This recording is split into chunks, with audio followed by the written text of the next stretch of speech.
Hello good morning. എൻ്റെ പുതിയൊരു വീഡിയോയിലേക്ക് എല്ലാവർക്കും സ്വാഗതം. ഇന്നിതാ ഞാൻ എണീറ്റതിൻ്റെ ഒപ്പം തന്നെ മോനും എണീറ്റ് വന്നിട്ടുണ്ട് കേട്ടോ. എണീറ്റ് വരികയെന്ന് വെച്ച് കഴിഞ്ഞാൽ അവൻ കട്ടിൽ തന്നെ കിടക്കുമായിരുന്നു. ഞാൻ എണീറ്റ് ഇങ്ങനെ ഇരിക്കുമായിരുന്നു കേട്ടോ. എണീക്കാൻ വേണ്ടിയിട്ട് നല്ലപോലെ ലേറ്റ് ആയിട്ടുണ്ടായിരുന്നു. ഒരു 7:45 ആയപ്പോഴാട്ടോ ഞാൻ എണീറ്റത്. ഏട്ടനൊരു 1 മണിക്കൂറിൻ്റെ ഉള്ളിൽ എന്തായാലും ഓഫീസിൽ പോകും. അപ്പോഴേക്കും ഭക്ഷണമൊക്കെ ഉണ്ടാക്കണം. അപ്പോൾ ആ മോനും എണീറ്റ് വന്നിട്ടുണ്ട്. അവൻ അവൻ്റെ ടോയ് എടുക്കാനും വേണ്ടി വന്ന കേട്ടോ. അവൻ കിടന്ന സമയത്ത് അവൻ്റെ കയ്യിൽ ടോയൊക്കെ ഉണ്ടായിരുന്നേ. പക്ഷേ ഉറങ്ങി എണീറ്റ് കഴിഞ്ഞപ്പോൾ അവൻ്റെ കയ്യിൽ ടോയ് കാണാനില്ല. അപ്പോൾ അവൻ ഉറങ്ങി എണീറ്റ് കഴിഞ്ഞപ്പം പെട്ടെന്ന് ബഹളമൊക്കെ ആയി. അപ്പോൾ പെട്ടെന്ന് അവൻ്റെ ടോയ്സൊക്കെ കണ്ടുപിടിച്ചൊക്കെ കൊടുത്തു. അപ്പോൾ എന്താ കുറച്ച് നേരം ഹാപ്പി ആയിട്ട് ഇങ്ങനെ ഇരിക്കുന്നുണ്ട്. പിന്നെ ഞാൻ കുറച്ചൊന്ന് പുറത്തൊക്കെ പോയി നോക്കുന്നുണ്ടേ. നല്ല ചെറിയൊരു മഴയൊക്കെ ഉണ്ടായിരുന്നു കേട്ടോ. ചെറിയ മഴ എന്ന് വെച്ചാൽ നമ്മുടെ നാട്ടിലത്തെ അത്രയും മഴയൊന്നും ഇവിടെ മധ്യപ്രദേശിൽ നമ്മൾ ഒരിക്കലും പ്രതീക്ഷിക്കരുത്. ചെറിയൊരു മഴയൊക്കെ ഉണ്ടായിരുന്നു. രാവിലെ നോക്കിക്കഴിഞ്ഞപ്പോൾ നല്ല രസമുണ്ടായിരുന്നു കേട്ടോ. ആ ഒരു മഴയൊക്കെ കഴിഞ്ഞിട്ട് ഞാൻ വിചാരിച്ചു ഒരു മൂടിയായിരിക്കും കാലാവസ്ഥ എന്നൊക്കെ വിചാരിച്ചു. പക്ഷെ ചെറുതായിട്ടൊരു വെയിലൊക്കെ വന്ന് തുടങ്ങിയിട്ടുണ്ട്. മോൻ്റെ സ്കൂളൊക്കെ അടച്ചതിന് ശേഷം എനിക്കിപ്പോൾ ഭയങ്കര മടിയാട്ടോ. ഭക്ഷണം ഉണ്ടാക്കാനാണെങ്കിലും മടിയാണ്, അതുപോലെ വീഡിയോസ് എടുക്കാനാണെങ്കിലും നല്ല മടിയുണ്ട് കേട്ടോ. അപ്പോൾ ഞാൻ ഇപ്പോൾ കുറേ ദിവസം കൊണ്ട് അങ്ങനെ കണ്ടിന്യൂസ് ആയിട്ട് വീഡിയോസ് ഒന്നും എടുക്കാറേ ഇല്ല. എനിക്കിപ്പോഴെന്താണെന്ന് അറിയില്ല. പിന്നെ മാത്രമല്ല അതിൻ്റെ ഇടയിൽ കൂടെ വയ്യാതെയും കൂടെ ആയിക്കഴിഞ്ഞപ്പം എനിക്ക് വീഡിയോ എടുക്കാനുള്ള ഒരു ഇൻട്രസ്റ്റ് തന്നെ പോയിട്ടിരിക്കുമായിരുന്നു. പിന്നെ ഞാൻ വിചാരിച്ചു എനിക്ക് എങ്ങനെയെങ്കിലും ഒന്ന് ചാനൽ മോണിറ്റൈസേഷൻ ആക്കി എടുക്കണമെന്ന് ഭയങ്കര ആഗ്രഹമുള്ളതുകൊണ്ടാട്ടോ ഞാൻ വീണ്ടും വീഡിയോസൊക്കെ എടുത്ത് തുടങ്ങിയത്. ഇല്ലേ ഞാനിങ്ങനെ എന്താ പറയുക ഉഴപ്പി നടക്കുമായിരുന്നു. പക്ഷേ മനസ്സിലാണെങ്കിൽ ആഗ്രഹമുണ്ട് എങ്ങനെയെങ്കിലും ഒന്ന് ചാനൽ മോണിറ്റൈസേഷൻ ആയിട്ടുണ്ടായിരുന്നെങ്കിലുള്ള ഭയങ്കര ആഗ്രഹമുണ്ട് കേട്ടോ. കുറേ ദിവസം കൊണ്ട് ഞാൻ ഇപ്പോൾ അടുക്കളയിൽ കയറുന്നത് വളരെ പ്രയാസപ്പെട്ടിട്ടാട്ടോ. അപ്പോൾ ഞാൻ രാവിലെ എണീറ്റതും ഇന്ന് കുറച്ച് ചമ്മന്തി അരയ്ക്കാമെന്ന് വിചാരിച്ചു. സിമ്പിളായിട്ട് ഉണ്ടാക്കാൻ പറ്റുന്ന ഭക്ഷണം തന്നെ ആയിക്കോട്ടെ വിചാരിച്ചു കേട്ടോ.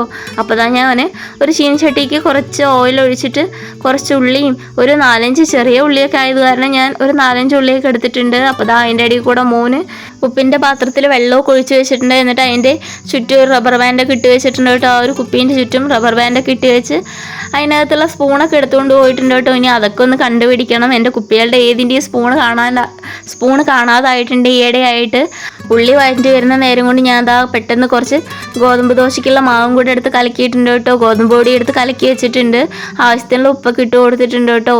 അവൻ ഉപ്പിൽ വെള്ളം ഒഴിച്ച് വെച്ചുകൊണ്ട് തന്നെ എനിക്ക് ഉപ്പിൻ്റെ അളവൊന്നും അറിയാണ്ടായി. ഞാനൊരു അഡ്ജസ്റ്റ്മെൻറ്റിൽ ഇട്ട് വെച്ചു എന്നേ ഉള്ളൂ. ഇന്നലെ രാത്രി ഞാൻ ചപ്പാത്തി ആയിരുന്നു കേട്ടോ ഉണ്ടാക്കിയിട്ടുണ്ടായിരുന്നു. അപ്പോൾ അതിൻ്റെ മാവ് ഒഴിച്ചപ്പോഴും ഞാൻ ആ ഉപ്പ് തന്നെ ആയിരുന്നു കേട്ടോ യൂസ് ചെയ്തിട്ടുണ്ടായിരുന്നു. അപ്പോൾ അതിനകത്ത് വെള്ളം ഉള്ളതുകൊണ്ട് തന്നെ എനിക്ക് കറക്റ്റ് അളവ് അറിയാത്ത കാരണം ഇന്നലെ ചപ്പാത്തി മാവിൽ ഭയങ്കര ഉപ്പായിരുന്നു. ഈ ചപ്പാത്തി ഉണ്ടാക്കിയപ്പോൾ ഭയങ്കര ഉപ്പ് ടേസ്റ്റൊക്കെ ആയിരുന്നു. പിന്നെ ആരും കഴിച്ചിട്ടുണ്ടായിരുന്നില്ല. എന്നിട്ട് ഞാൻ അവസാനം ഓട്സൊക്കെ ആയിരുന്നു കേട്ടോ ഉണ്ടാക്കി കൊടുത്തിട്ടുണ്ടായിരുന്നത്. അപ്പോൾ ഞാൻ പെട്ടെന്ന് ദോശ ഉണ്ടാക്കാൻ തുടങ്ങുവാണേ. ഞാൻ പഴയ മുണ്ടൊക്കെ എടുത്തിട്ടാട്ടോ അതിനകത്ത് നെയ്യോ അതുപോലെ വെളിച്ചെണ്ണ എന്തെങ്കിലുമൊക്കെ കുറച്ച് ഒഴിച്ചിട്ട് കുറേ നേരം ഇങ്ങനെ കുതിരാൻ വെക്കുമ്പോൾ അതിനകത്ത് എണ്ണ പിടിക്കുമല്ലോ. അപ്പോൾ അതും കൊണ്ടാട്ടോ ഞാനിങ്ങനെ കല്ലിലൊക്കെ തേച്ച് കൊടുക്കുക. അങ്ങനെ ആകുമ്പോൾ നമുക്കധികം ഓയിലും എണ്ണയൊന്നും യൂസ് ചെയ്യേണ്ട ആവശ്യം വരില്ല. ഇങ്ങനെയൊക്കെ ചെയ്യുമ്പോൾ എന്ന് വെച്ച് കഴിഞ്ഞാൽ നമുക്ക് എന്താ പറയുക, ദോശ ഉണ്ടാക്കുകയാണെങ്കിലും അതുപോലെ കോഴിമുട്ട വറുക്കുകയാണെങ്കിലും ഒക്കെ അടിയിലൊന്നും പിടിക്കില്ല കേട്ടോ ഇങ്ങനെ ചെയ്യുവാണെങ്കിൽ. അപ്പോൾ ഞാനിതുപോലെ തുണി ഉപയോഗിച്ചിട്ടാട്ടോ ഇങ്ങനെ ദോശക്കല്ലൊക്കെ മയപ്പെടുത്തി എടുക്കാറ്. ഇപ്പം മോന് സ്കൂളൊന്നും ഇല്ലാത്തതുകൊണ്ട് ഞാൻ രാവിലെ നേരത്തെ തന്നെ അവനെ എണീപ്പിക്കാറൊന്നുമില്ല കേട്ടോ. പക്ഷേ ഇന്ന് അവൻ നേരത്തെ എണീറ്റിട്ടുണ്ട്. അതവൻ്റെ ടോയ്സ് കാണാത്തതുകൊണ്ട് മാത്രം അവൻ എണീറ്റാട്ടോ. ഇല്ലെങ്കിൽ അവനൊരു 10 മണി വരെ എന്തായാലും കിടക്കും. അപ്പം ഞാൻ എന്ത് ചെയ്യുന്നത് വെച്ച് കഴിഞ്ഞാൽ ഏട്ടൻ്റെ രാവിലേക്കുള്ള ആ ഒരു ബ്രേക്ക്ഫാസ്റ്റ് ഒക്കെ ഉണ്ടായി കഴിഞ്ഞാൽ ഏട്ടന് കൊടുത്തു വിട്ടിട്ട് ഏട്ടൻ ഓഫീസിൽ പോയി കഴിഞ്ഞാൽ പിന്നെ ഞാനും മിണ്ടാതെ ഒന്ന് കിടക്കാറാട്ടോ പതിവ്. ഒരു 11 മണിക്ക് ശേഷമായിരിക്കും കേട്ടോ പിന്നെ ഞാൻ ഉച്ചയ്ക്കുള്ള ഭക്ഷണമൊക്കെ ഉണ്ടാക്കി തുടങ്ങുക. അപ്പോൾ അതുവരെ ഞാനിങ്ങനെ റെസ്റ്റ് എടുക്കും. അതിൻ്റെ ഇടയിൽ ഞാൻ അടിക്കലും തുടക്കലും ഒക്കെ ചെയ്യും. എന്നാലും ഞാൻ ഇടയിൽ പണി ചെയ്യും. ഇടയിൽ വന്ന് ഫാനിൻ്റെ ചോട്ടിലിരിക്കും. നമുക്ക് എന്താ പറയുക, അത്രയ്ക്ക് ചൂടല്ലേ, അത് കാരണം ഫാനിൻ്റെ ചോട്ടിൽ നിന്ന് മാറാനേ തോന്നില്ല. ഭയങ്കര മടിയാണ്, ക്ഷീണമാണ്, അങ്ങനെയൊക്കെയാണ്. ഇപ്പോൾ മോനാണെങ്കിലും ഇപ്പോൾ പുറത്തൊന്നും കളിക്കാനൊന്നും പോവാതായിട്ടോ. ഇപ്പോൾ വീട്ടിൽ തന്നെയാണ് അവനും ഇരിക്കാറ്. ഇന്നെന്തായാലും മോനും ഒപ്പം എണീച്ചുകൊണ്ട് ഞങ്ങളെല്ലാവരും കൂടെ ഒന്നിച്ച് തന്നെ ആയിരിക്കും കേട്ടോ ബ്രേക്ക്ഫാസ്റ്റ് ഒക്കെ കഴിക്കുക. അപ്പോൾ ഞാൻ പെട്ടെന്ന് ദോശയൊക്കെ ചുട്ടെടുക്കുന്നുണ്ട്. ഇനി ചമ്മന്തിക്കുള്ളത് ആറിയിട്ടുണ്ടാവും കേട്ടോ. ഉള്ളി വഴറ്റിയത് ആറിയിട്ടുണ്ടാകും. ഇനി അതും കൂടെ ഒന്ന് പെട്ടെന്ന് മിക്സിയിലിട്ട് കുറച്ച് വെള്ളം കൂടെ ഒഴിച്ചിട്ട് ഒന്ന് അരച്ചെടുക്കണം. ഇവിടെ ചമ്മന്തി ഉണ്ടെങ്കിൽ ഇവർക്കൊക്കെ ഓക്കെ ആട്ടോ ദോശ കഴിക്കാൻ. കറികളുടെ ഒന്നും ആവശ്യമൊന്നുമില്ല. അപ്പോൾ ഞാൻ പെട്ടെന്ന് എന്ന് വെച്ച് കഴിഞ്ഞാൽ ഇതുപോലെ ചമ്മന്തിയൊക്കെ അരയ്ക്കുക, അല്ലെ പിന്നെ ഉപ്പുമാവ് ഉണ്ടാക്കുക, അങ്ങനെയൊക്കെയാണ് ചെയ്യാറ്. കാരണം സിമ്പിളായിട്ടുള്ള പണിയൊക്കെ ആകുമ്പോൾ നമുക്കും ഒരുപാട് ബുദ്ധിമുട്ടുണ്ടാവില്ല. കാരണം ഇവരൊന്നും ഇതൊന്നും കഴിക്കുമെന്നും അറിയില്ല കേട്ടോ. ചിലപ്പോൾ മോൻ ദോശ കഴിക്കും, ചിലപ്പോൾ ഏട്ടനെ ഇഷ്ടമായില്ലെങ്കിൽ ഏട്ടൻ പറയും എനിക്ക് വേറെ എന്തെങ്കിലും മതി പറയും. അപ്പോൾ ഞാൻ വീണ്ടും എന്തായാലും രണ്ടാമത് എന്തെങ്കിലും ഒരു സാധനം എന്തായാലും ഉണ്ടാക്കേണ്ടി വരും.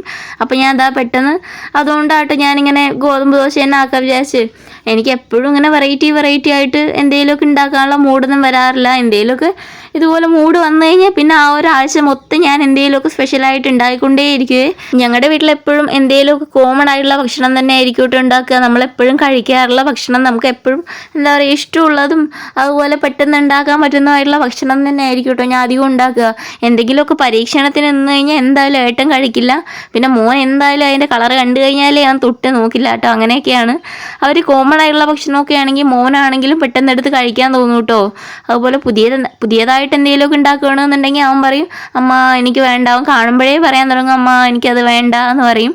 അപ്പോൾ ഞാൻ ഇവർക്ക് രണ്ടുപേർക്കും എന്താ പറയുക സ്പെഷ്യലായിട്ടൊന്നും ഇഷ്ടമല്ലാത്തത് കാരണം തന്നെ ഞാൻ എപ്പോഴും നമ്മുടെ വീട്ടിൽ ഉണ്ടാക്കുന്ന സെയിം ഫുഡൊക്കെ തന്നെ ആയിരിക്കും കേട്ടോ ഉണ്ടാക്കുക.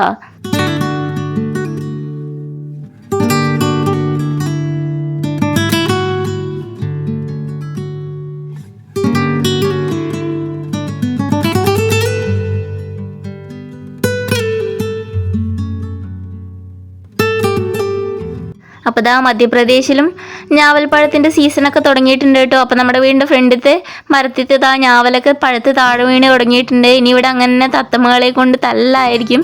രാവിലെ നേരത്തെ എണീറ്റ് നോക്കിക്കഴിഞ്ഞാൽ രാവിലെ തന്നെ കുറേ തത്തമ്മകളൊക്കെ വന്നിരിക്കുന്നതൊക്കെ കാണാൻ പറ്റും. ഇനി തൊട്ട് കുറച്ച് ദിവസം പനി പിടിച്ച് കിടന്നപ്പോൾ തന്നെ ദാ വീട് മൊത്തം വാറാമല കൊണ്ട് പൊതിഞ്ഞിട്ടുണ്ട്. ഇനി കുറച്ച് ക്ലീനിങ്ങും കാര്യങ്ങളൊക്കെ ചെയ്യണമെന്ന് വിചാരിക്കുന്നുണ്ട്. ഇന്നലെ ഞാൻ കഷ്ടപ്പെട്ടിട്ടാണെങ്കിലും മോൻ്റെ ബാഗ് പെട്ടെന്നൊന്ന് തിരുമ്പി എടുത്തിട്ടുണ്ട്. ആ ഒരു ക്ഷീണം വിട്ടുമാറുന്നില്ല. എന്നാലും പറഞ്ഞിട്ട് ഇരിക്കാൻ പറ്റില്ലല്ലോ. കുറേ ദിവസം കൊണ്ട് ഇങ്ങനെ വീട് കിടക്കുന്നതല്ലേ കൊണ്ട് ഇതാ കുറേയൊക്കെ ക്ലീനിങ് ഒക്കെ ചെയ്ത് തുടങ്ങിയിട്ടുണ്ട് കേട്ടോ. ഞാൻ അതിൻ്റെ ഇടയിൽ കൂടെ മോന് ഒരു ആപ്പിളൊക്കെ കട്ട് ചെയ്ത് കൊടുത്തിട്ടുണ്ട്. അവൻ എന്താ പറയുക ഗോതമ്പ് ദോശ കാര്യമായിട്ട് കഴിച്ചിട്ടുണ്ടായിരുന്നില്ല കേട്ടോ. അപ്പോൾ അവനൊരു ആപ്പിളൊക്കെ കട്ട് ചെയ്ത് വെച്ചിട്ടുണ്ട്. പിന്നെ അതാ കുറച്ച് തുണിയൊക്കെ മടക്കാനുണ്ടായിരുന്നു. ഞാനിപ്പോൾ വൈകിട്ടാട്ടോ ഡ്രസ്സൊക്കെ അലക്കിയിടുന്നതൊക്കെ. അപ്പോൾ ഇതാ കുറേ തുണിയൊക്കെ മടക്കി വെക്കാനുണ്ട്. സ്കൂളില്ലാത്ത സമയത്ത് പനി വന്നുകൊണ്ട് ഞാൻ രക്ഷപ്പെട്ടു കേട്ടോ. ഇല്ലേ അവൻ്റെ പിന്നാലെ എനിക്ക് എങ്ങനെ ഓടാൻ പറ്റുമായിരുന്നു. രാവിലെ കൊണ്ടുപോയി വിടാനും വിളിച്ചിട്ട് വരാനും ഒക്കെ പോകണ്ടേ. അപ്പോൾ അതൊന്നും പറ്റില്ലായിരുന്നു. പണിയാണെങ്കിലും എന്ന് വെച്ച് കഴിഞ്ഞാൽ നമ്മൾ വിചാരിച്ച സമയത്തൊന്നും കയ്യിൽ ഒതുങ്ങിയ പോലെയൊന്നും നടക്കില്ല. ഇതാകുമ്പം സ്കൂളില്ലാത്തതുകൊണ്ട് പതുക്കെ പണി ചെയ്താലും കുഴപ്പമില്ല, വയ്യായ്ക ഉണ്ടെങ്കിലും കുഴപ്പമില്ല എന്നുള്ള രീതിയിൽ തന്നെ ആയിരുന്നു എൻ്റെ കാര്യങ്ങളൊക്കെ പോയത്. ഇനി കുറച്ച് ദിവസം കൂടെ ഇങ്ങനെയൊക്കെ സമാധാനമായിട്ട് പണിയൊക്കെ ചെയ്യാൻ പറ്റില്ല. അത് കഴിഞ്ഞാൽ മോൻ്റെ സ്കൂൾ തുറന്നു കഴിഞ്ഞാൽ ഈ ഒരു സമാധാനമൊന്നും കിട്ടണമെന്നില്ല. പിന്നെ ചിലവിടെയെന്നായിരിക്കും എൻ്റെ പണികളെല്ലാം പെട്ടെന്ന് തീരും. മടി പിടിച്ചിരിക്കുന്നതിനേക്കാളും പെട്ടെന്ന് പണികളൊക്കെ ചെയ്ത് തീർക്കുന്ന തന്നെ കേട്ടോ എനിക്കും ഇഷ്ടം. ഇനി കറക്റ്റ് ഒരു ട്രാക്കിലേക്ക് വരാനിരിക്കുന്നതേ ഉള്ളൂ. കറക്റ്റായിട്ടുള്ള സമയത്ത് എണീക്കും, ഭക്ഷണങ്ങൾ ഉണ്ടാക്കും, മോനെ സ്കൂളിൽ കൊണ്ടുപോയാക്കലും പിന്നെ എനിക്ക് എക്സസൈസൊക്കെ ചെയ്യാനൊക്കെ പറ്റും, നടക്കാനൊക്കെ പോകാൻ പറ്റും. പിന്നെ സ്കൂട്ടി അതിൻ്റെ ഇടയിൽ കൂടെ ഓടിച്ചൊന്നും കൂടെ ഒന്ന് എന്താ പറയുക സെറ്റാക്കി എടുക്കാണ്ട് റോഡിലോട്ടൊക്കെ കൊണ്ടുപോകാനുണ്ട്. ഇപ്പം ഞാൻ ഈ ക്യാമ്പിൽ മാത്രം കേട്ടോ ഓടിച്ച് നോക്കിയിട്ടുള്ളത്. അപ്പോൾ അതൊക്കെ ഒന്ന് നന്നായി പഠിച്ചു കഴിഞ്ഞാൽ പിന്നെ എനിക്ക് ആരുടെയും ആവശ്യമില്ലാത്ത തുണയൊന്നും ആവശ്യമില്ലാതെ തന്നെ എനിക്ക് ഓടിച്ച് കൊണ്ടുപോകാനൊക്കെ പറ്റുമല്ലോ. പിന്നെ മോനെ വിളിച്ചിട്ട് വരാനും പോകാനൊന്നും എനിക്ക് ബുദ്ധിമുട്ടൊന്നും ഉണ്ടാവില്ല. എൻ്റെ കാര്യങ്ങൾക്കാണെങ്കിലും എനിക്ക് പോയിട്ട് വരാനൊക്കെ പറ്റുമല്ലോ എന്നൊക്കെയുള്ള ഒരു ആശ്വാസമുണ്ട്. അപ്പോൾ ഇന്നത്തെ എൻ്റെ വീഡിയോ ഒരു കുട്ടി വീഡിയോ ഒക്കെ ആയിരുന്നു. കണ്ടിഷ്ടമായിട്ടുണ്ടെങ്കിൽ ഒന്ന് സപ്പോർട്ട് ചെയ്യണേ. അപ്പോൾ ബായ്.